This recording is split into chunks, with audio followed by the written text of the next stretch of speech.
C'est l'heure de vous informer, Madame, Messieurs, bienvenue au 19h30 de Congo 26 Télévision. Voici le sommaire de ce journal. Appel à la focus sur l'objectif. Fin de ces grands titres, place à présent au développement. D'abord cette nouvelle, malgré l'appel à une journée ville morte lancée par certains partis politiques de l'opposition, Kinshasa a affiché ce mercredi 3 juin 2026 un visage relativement habituel. Dans plusieurs municipalités de la capitale, le transport en commun ainsi que les services publics ont poursuivi leurs activités, laissant apparaître une faible mobilisation autour de cette initiative politique. Suivez. L'opposition avait appelé à une journée de protestation dans le cadre de ses revendications politiques. Toutefois, les observations effectuées dans les différents quartiers montrent que l'adhésion à cet appel est restée limitée dans plusieurs secteurs de la capitale ainsi que dans l'étendue du territoire national. Sur le terrain, plusieurs habitants ont affirmé avoir choisi de vaguer à leurs occupations habituelles afin de répondre à leurs besoins quotidiens.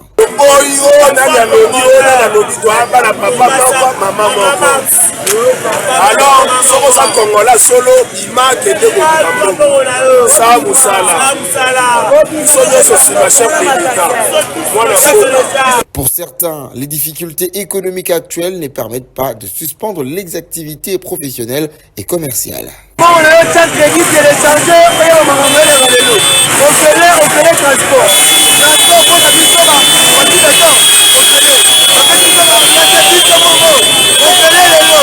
Dans plusieurs zones de la ville, la circulation est restée dense dès les premières heures de la matinée.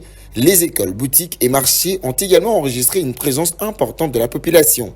De leur côté, les autorités avaient invité les citoyens à poursuivre librement leurs activités tout en respectant l'ordre public. Aucun incendie majeur n'a été signalé dans la plupart des communes au cours de la journée. Cette situation illustre les divergences d'opinion qui existent au sein de la population quinoise concernant les stratégies politiques proposées par les différents acteurs de la scène nationale.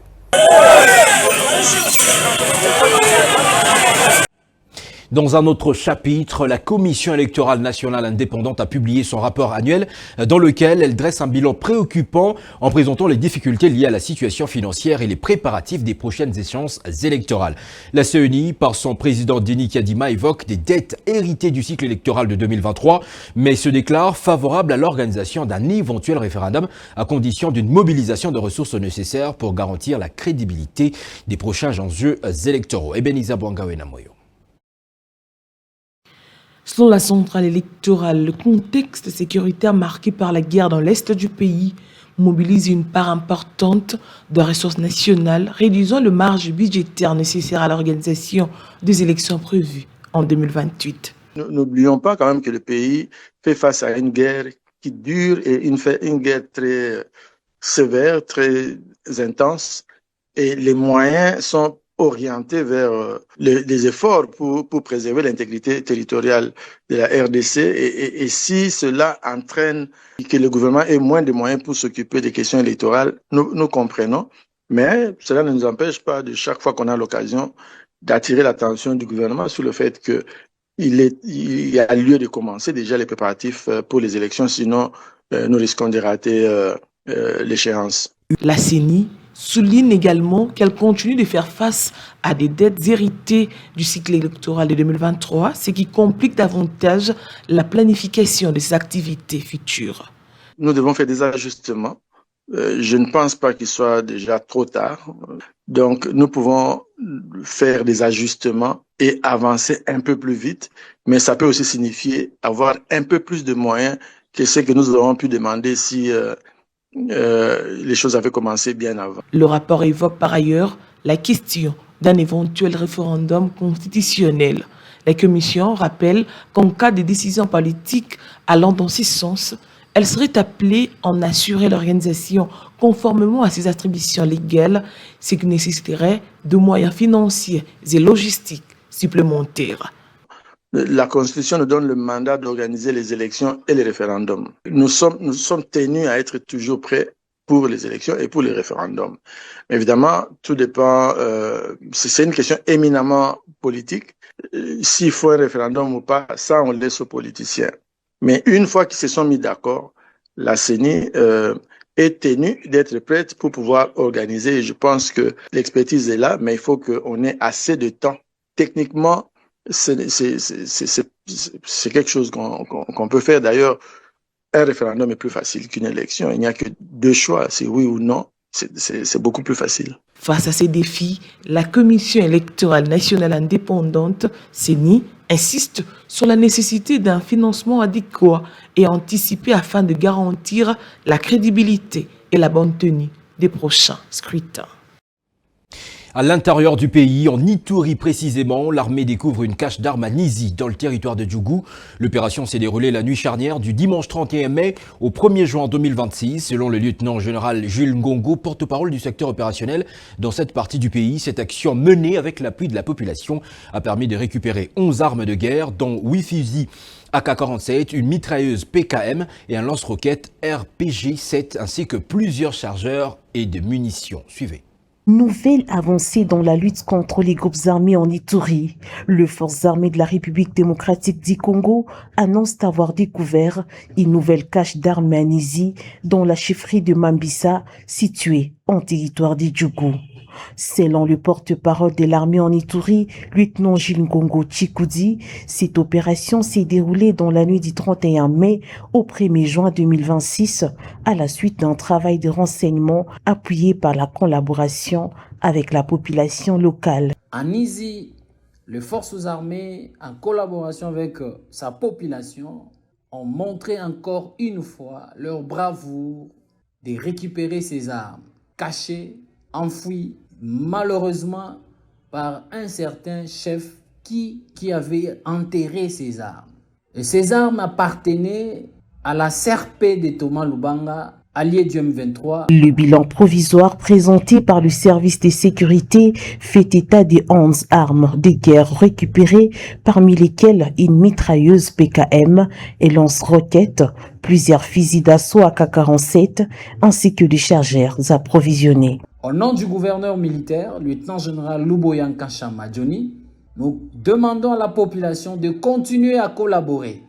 Nos succès appartiennent également à notre population. Le bien-vivre, le bien-être de la population, ça fait notre fierté dans ces opérations. Et donc, coup de chapeau à la population de Djougou en général et en particulier de Mambisa qui continue à dénoncer où ces miliciens cachaient ces armes. Cette nouvelle découverte met une fois de plus en évidence le rôle déterminant du renseignement communautaire dans les opérations de sécurisation menées par les forces armées. À Nizi, les autorités espèrent que cette dynamique contribuera davantage à la stabilité et à la restauration de l'autorité de l'État dans cette partie de l'Ituri, a souligné le porte-parole de FARDC en Ituri. Lancement hier à Kinshasa de travaux de la 2e réunion de la commission tripartite RDC-HCR Burundi. Les délégués des parties prenantes ont évalué la situation des réfugiés congolais vivant au Burundi et vice-versa. Des assises qui ont permis au gouverneur de la province du Sud Kivu, le professeur Jean-Jacques Pourossi Sadiki, de présenter la situation sécuritaire de sa province dominée par la présence des éléments M23 soutenus par le Rwanda. Tony Nzolameso pour le compte-rendu. Selon les hauts commissariats des Nations Unies pour les réfugiés HCR, plus de 100 000 réfugiés congolais fuyant l'insécurité ont été enregistrés au Burundi. Hébergés dans des sites surpeuplés, notamment au camp Bousouma et Bouérou, avec risque de contamination en cas d'épidémie, l'effectif a considérablement augmenté à la suite de l'escalade de violence dans l'est de la République démocratique du Congo, précisément dans le sud Kivu. Il a été question de discuter des questions liées à nos réfugiés qui se retrouvent dans les pays voisins, particulièrement au Burundi, et leurs conditions de vie, leurs modalités de rapatriement, la situation dans laquelle les élèves qui sont encore de l'autre côté de la frontière, c'est-à-dire au niveau de Burundi, nos élèves qui vivent en refuge, quel est leur sort, quelle est leur situation. Donc il a été question de débattre des questions liées au retour, des questions liées aux déplacés de guerre, et voir comment nous pouvons faire revenir ces gens dans de très très bonnes conditions. Plusieurs thématiques ont été développées lors de ces assises, notamment sur la présentation de la situation des réfugiés congolais vivant au Burundi, profil des zones d'origine, intentions et zones de retour en RDC via le gouvernement burundais. Dans sa présentation sur la situation globale dans les zones de retour en RDC par le gouvernement congolais, le gouverneur de la province du Sud Kivu, le professeur Jean-Jacques Purusi Sadiki, a de prime abord rendu hommage au président de la République Félix-Antoine Tshisekedi Tshilombo pour sa détermination à rétablir la paix et la sécurité dans l'est du pays. Donc nous sommes ravis que le chef de l'État Félix-Antoine Tshisekedi Tshilombo ainsi que son homologue du Burundi, son Excellence Évariste Ndayishimiye, leurs gouvernements respectifs se sont mis ensemble pour que cette commission puisse réussir. Et donc l'occasion pour nous de remercier toutes les parties. En tout cas, nous sommes en train de nous battre sur tous les fronts pour que nos frères et sœurs qui sont en situation de refuge et ceux qui viennent de rentrer puissent trouver des meilleures conditions de vie et de travail. Ceux qui doivent rentrer à l'école puissent rentrer correctement à l'école. Dans ce cadre, les élèves dont les parents sont encore dans les cas des réfugiés doivent être exemptés de frais scolaires pour permettre leur accès facile à l'éducation, a suggéré le gouverneur du Sud Kivu. Dès maintenant, nous allons mener toutes les démarches nécessaires pour que nous puissions mobiliser les autorités nationales, notamment la ministre de l'enseignement primaire, secondaire et technique, afin d'assurer la gratuité de l'enseignement, la gratuité de tous les frais scolaires à nos enfants qui sont encore en refuge, mais aussi ceux qui viennent de rentrer, y compris les salaires du membre du personnel, c'est-à-dire les enseignants. Comment faciliter tout ce processus? Avant de quitter, avant de rentrer à Uvira, je vais effectivement rencontrer les hautes autorités du pays pour assurer que nos réfugiés et ceux qui sont rentrés puissent vivre, étudier, travailler dans de bonnes conditions. Le professeur Jean-Jacques Purusi Sadiki a aussi proposé la mise sur pied des mécanismes qui puissent faciliter les rapatriements organisés des réfugiés congolais vivant au Burundi et vice-versa. Pour l'autorité provinciale Sud Kivu, les réfugiés rapatriés doivent avoir accès aux services sociaux de base pour leur inclusion locale.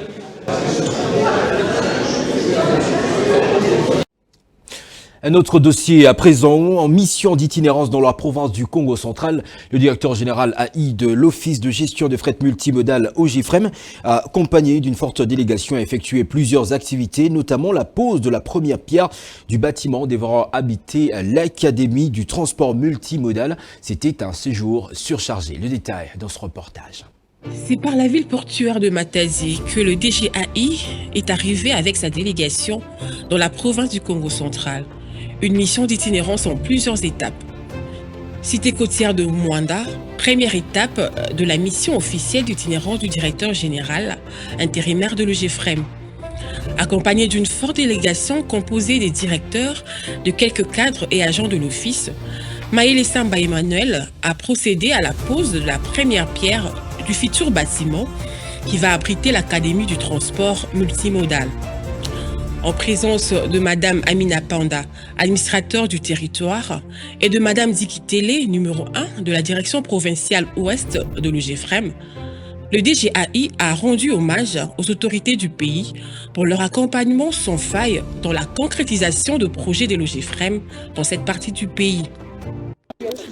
Monsieur le Président de la République, chef de l'État, j'ai cité Antoine Félix Tshisekedi, le grand bâtisseur. Nous avons posé cette première pierre en érection académie maritime dans le Congo central, précisément à Mwanda.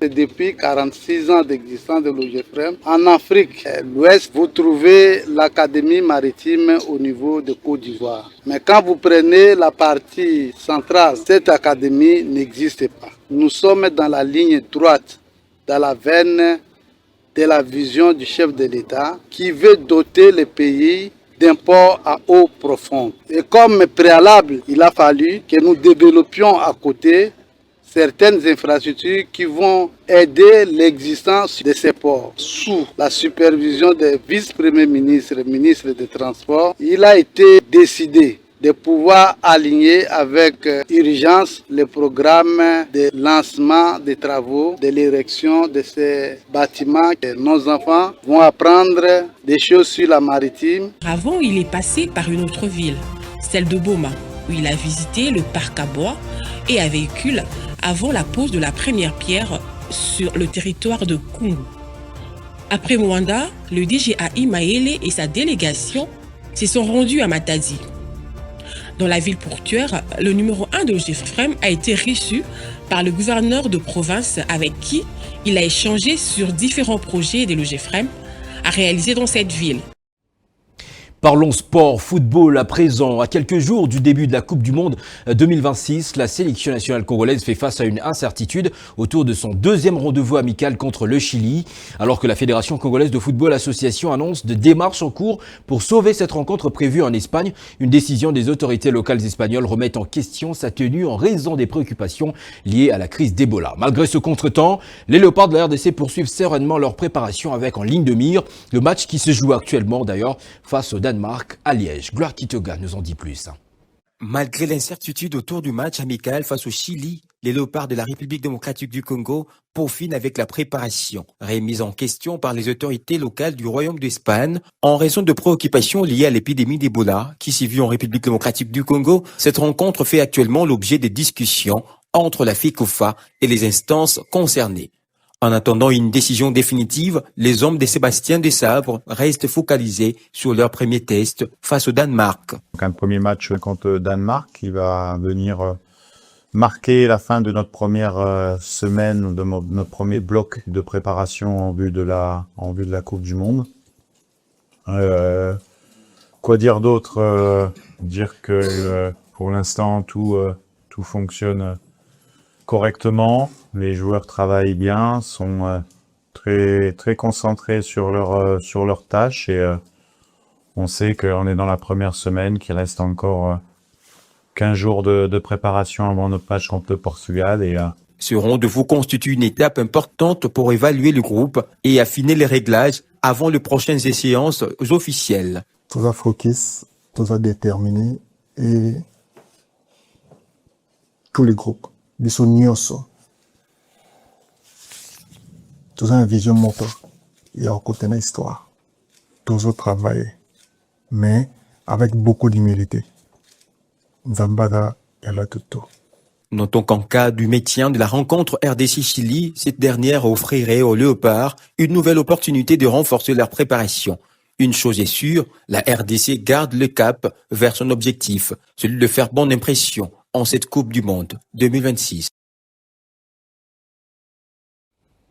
Quittons les Léopards seniors pour parler à présent des Léopards de moins de 20 ans qui ont signé une victoire historique mardi 2 juin au tournoi Maurice Revelton en s'imposant avec autorité face à la Chine sur un score de 3-0. Après leur défaite inaugurale contre la Tunisie, les hommes de Guy Boukassa ont réagi de la plus belle des manières en décrochant leur tout premier succès dans cette prestigieuse compétition internationale. Gloire Kitoga pour plus de détails une fois de plus. Dormir après le revers face à la Tunisie, les Léopards Espoir avaient l'obligation de réagir face à une équipe chinoise en confiance après son succès contre l'Arabie Saoudite. Les Congolais ont d'abord livré une première période équilibrée avant de monter en puissance après la pause. Les ajustements tactiques opérés par les sélectionneurs Guy Boukassa ont porté leurs fruits. Plus entreprenants et mieux organisés, les Léopards ont pris le contrôle du match grâce à l'ouverture du score des Bayanginissa à la 56e minute de jeu. Kwangé a ensuite doublé la mise 6 minutes plus tard avant que Balumwene ne vienne sceller les succès congolais à la fin de la rencontre. Cette victoire nette et sans contestation relance la République démocratique du Congo dans le tournoi et confirme une nouvelle fois le progrès de cette génération qui ne cesse d'écrire de belles pages de l'histoire du football congolais. Por intermédio de Balumwene. Balumwene entrou